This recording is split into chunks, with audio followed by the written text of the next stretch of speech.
আসসালামু আলাইকুম।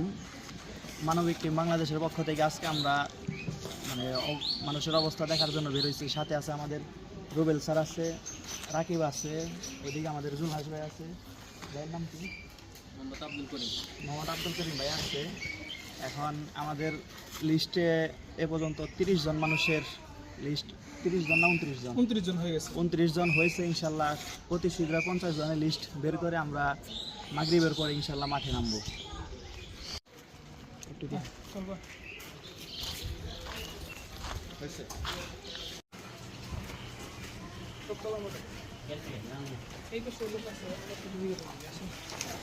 আসসালামু আলাইকুম, লোকজন আছেন নাকি?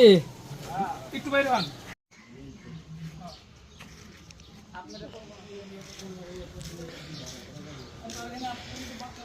আর কেউ নাই, মানে সব চলে গেছে বাসায়।